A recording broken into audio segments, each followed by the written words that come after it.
In this video, I'm going to cover if you should be working out with light weights, heavy weights, what is an appropriate weight, and how many repetitions you should do in order to trigger muscular growth.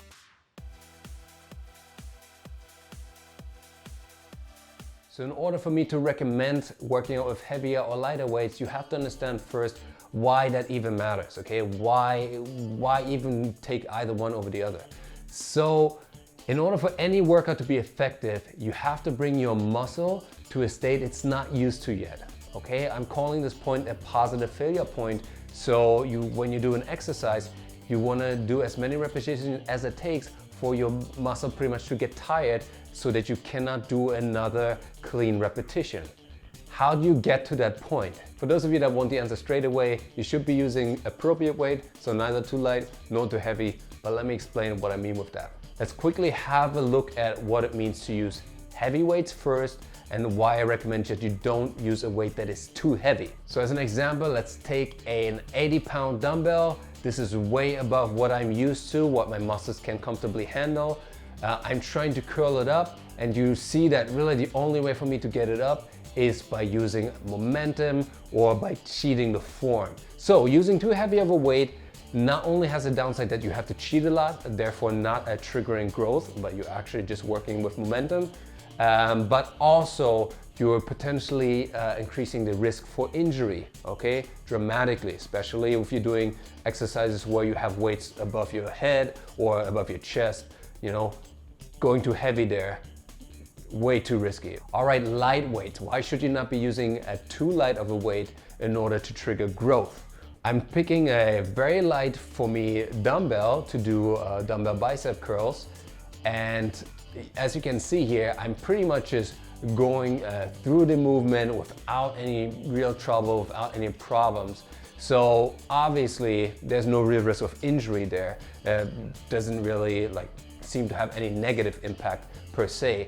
That's what we're talking about, what it means to be most efficient and most effective, okay? If you're using a light weight and you're trying to reach that failure point, that positive failure point, chances are you have to do an excessive amount of repetitions, okay, for you to even feel tired.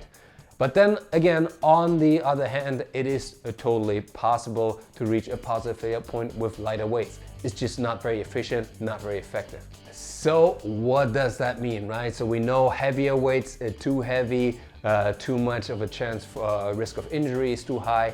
Should not be using it. Also, you cannot really go through the full range of motion, so it's not ideal.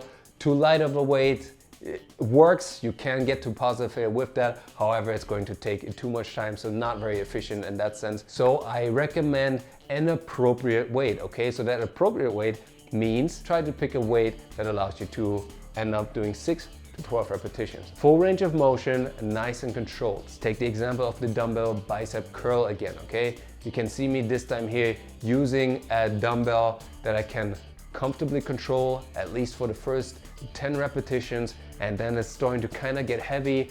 I'm starting to slowly fail there on the 11th and 12th repetition. So that means I am at a level where I can exhaust my muscles, I'm completely avoiding any risk of injury, and I'm still very efficient with time because I'm actually able to complete or get my muscle into failure point within like 30 seconds of the set.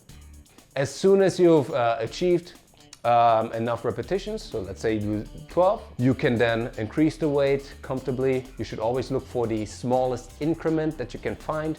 So for dumbbells, most of the time that's 5 pounds, whichever one is the smallest you have available to increase, okay?